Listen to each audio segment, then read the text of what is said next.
आप अपना परिचय बताना चाहें? मैं डॉक्टर रमन कुमार गुप्ता हूँ, चंडीगढ़ से हूँ, गवर्नमेंट जॉब में हूँ, मेडिकल ऑफिसर हूँ और ऑर्थोपेडिशियन हूँ, जिसको हिंदी में हड्डियों का डॉक्टर कहा जाता है। तो आपको ये जो प्रॉब्लम हो हार्ट का, तो आपको सबसे पहले कैसे पता चला, क्या सिम्टम्स? 15 मई 2010 को शनिवार का दिन था। तकरीबन 10 बजे मैं एक पेशेंट का ऑपरेशन कर रहा था। ऑपरेशन करते करते छाती में दर्द हुआ।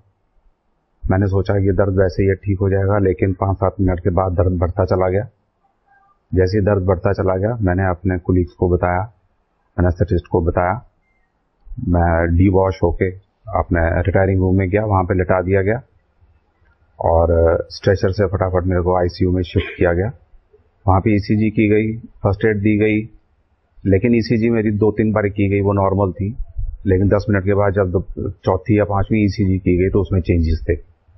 जैसे चेंजेस थे, मेरे को और मेडिकेशन देके हायर इंस्टीट्यूशन में रेफर कर दिया गया। हायर इंस्टीट्यूशन में जाने के बाद एंजियोग्राफी हुई। उसमें पता लगा कि भी एलएडी नाम की एक आर्टरी होती है जिसमें कि 100% ब्लॉकेड है और साथ ही साथ उसके एंजियोप्लास्टी कर दी गई, स्टेंट डल गया। आपको क्या लगता है इसका क्या कारण हो सकता है, मानसिक या शारीरिक? देखिए, इसके मेरे अंदर जो हैं वो सारी खामियां मैं कहूँगा, जैसे खाना पीना, स्ट्रेस, स्ट्रेन, जल्दबाजी, नेगेटिव थॉट्स और प्लस जेनेटिक फैक्टर्स। मेरे फादर को भी हार्ट अटैक हुआ, he died on the spot. My uncle, उनको भी हार्ट अटैक हुआ, उन्हें भी फर्स्ट एड की मौका नहीं मिला, ही also died on the spot. और मेरे ग्रैंडफादर, उनको भी ऐसे ही हुआ। मेरे बड़े ब्रदर हैं, वो भी डॉक्टर हैं, उनको बाईपास सर्जरी करानी पड़ी। तो ये physical, mental, social and genetic factors सबके कॉम्बिनेशन से हुआ ये। तो आपने इसको करने के लिए क्या इलाज अपनाया? इसका टेम्परेरी इलाज तो स्टेंट डल ही किया था, उसके अलावा मेडिकेशन, टैबलेट, कैप्सूल्स वो चलते थे। लेकिन मेरी पत्नी जो कि गायनेकोलॉजिस्ट हैं, वो भी उसी हॉस्पिटल में हैं, वो ध्यान में थी तकरीबन साल एक पहले से, यानी कि 2009 से ध्यान में थी, लेकिन रेगुलर नहीं, कभी कभार जाती थी संस्था में, सेंटर में। कौन सी संस्था में? ब्रह्म कुमारी की संस्था, सेक्टर 33 चंडीगढ़ में। वहां जाती थी, मुरली भी सुनती थी और 7 दिन का उन्होंने उनका कोर्स जो होता है वो भी किया था और साथ में मेडिटेशन के लिए भी जाती थी। मैं भी किया 1-2 बार, लेकिन मैं रेगुलर नहीं हो पाया। तो वहां पे बहन है ललिता बहन और साथ में भाई अग्निहोत्री जी, उन्होंने इस कैड प्रोग्राम के बारे में बताया और इस कैड प्रोग्राम के बताने के तो उन्होंने बताया और फॉर्म दिया। तो इसी मार्च में मैं अपनी पत्नी के साथ यहाँ पे आया और हमने 6 दिन का कैंप अटेंड किया। आपने कैड प्रोग्राम अटेंड किया, आपको उसके बाद क्या लगा? आपने इस प्रोग्राम के अंदर क्या देखा?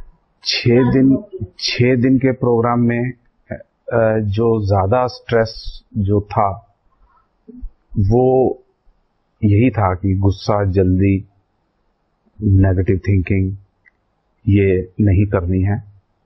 अपना खान पीन बिल्कुल ठीक होना चाहिए। समय पे सो, समय पे जागो और सुबह और शाम की सैर का तरीका कब और क्यों करनी चाहिए। साथ में मेडिटेशन क्या होती है, इसके क्या फायदे होते हैं ये बताया गया और कैसे करनी होती है। अदरवाइज डॉक्टर होने के नाते हम ही मरीजों को बड़ी आसानी से कह देते हैं कि मेडिटेशन किया करो, लेकिन मेडिटेशन कैसे की जाती है ये नहीं पता होता। कैसे किया जाता है और उसके क्या फायदे? उसके फायदे सबसे एक यही कि जैसे शिव बाबा है मेडिटेशन, तो मैंने अपना जैसे रूटीन बना रखा है कि मैं बाबा का बाबा मेरा, मैं बाबा का बाबा मेरा, इसे डायरेक्ट लिंक एक बना रहे। आप बाबा किनको कहते हैं? बाबा शिव बाबा को, परमात्मा को। तो उनके साथ एक लिंक बना रहता है, तो दिमाग में और कोई विचार नहीं आता, कोई नेगेटिव थॉट्स नहीं आते। अगर आए भी तो हम अगर ये करते रहें तो वो निकल जाते हैं। ये मेरी ऑब्जर्वेशन है 3 महीने की। काफी कुछ मैंने अपने लेवल पे काफी कुछ कंट्रोल किया है, लेकिन अभी और कुछ काफी कंट्रोल करना बाकी है। मेडिकेशन मेरी आधी रह गई। ब्लड प्रेशर सर्जरी के बाद मेरा जो 160-90 के करीब रहता था, अब 110-70, 110-80 इतना रहता है। पहले मेरी जो नब्ज थी वो अपने ऑपरेशन के से पहले वो 90, 95, 94 इतनी रहती थी। अब मेरी 60 के करीब रहती है। पहले मैं ज्यादा चल नहीं पाता था, सोने का मन करता था, तबीयत गिरी रहती थी, लेकिन अब ऐसा नहीं होता। अब नींद भी आ जाती है अच्छे तरीके से, नींद की दवाई भी नहीं लेनी पड़ती, नब्ज भी ठीक है, ब्लड प्रेशर भी ठीक है। ऑल ओवर आपको क्या फायदा लगता है इस सब करने से? कैट का प्रोग्राम ओवरऑल मुझे ये फायदा लगा कि एक तो यही जो मैंने चीजें आपको बताई हैं कि अपने रहने का स्टाइल, डाइट, रेगुलर एक्सरसाइज, और डाइट में वो भी low fat, high fibre and protein, pure vegetarian diet, plus इसके साथ स्प्राउट्स, सोया मिल्क, फ्रूट्स में क्यों खाने हैं, कब खाने हैं, पानी बाद में क्यों नहीं पीना, पहले क्यों पीना है। तो ये चीजें, प्लस स्पिरिचुअलिज्म की जहां तक बात है, जिस हिसाब से इन्होंने साइंटिफिक वे से कोरिलेट किया, तो वो बहुत अच्छा लगा और कन्विंसिंग लगा एज ए डॉक्टर। तो उसको अपनाने से ये लगा कि स्ट्रेस, जल्दबाजी और नेगेटिविटी ये नहीं करनी चाहिए। आम आदमी को आप क्या संदेश देना चाहिए?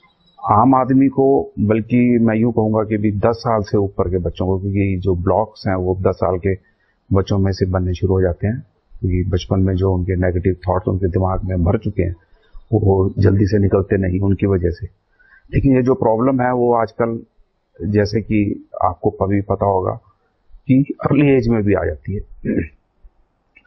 डॉक्टर होने के नाते, बड़े हॉस्पिटल में होने के नाते 20-22 साल के बच्चों को भी देखा है हार्ट अटैक से मरते हुए देखा है।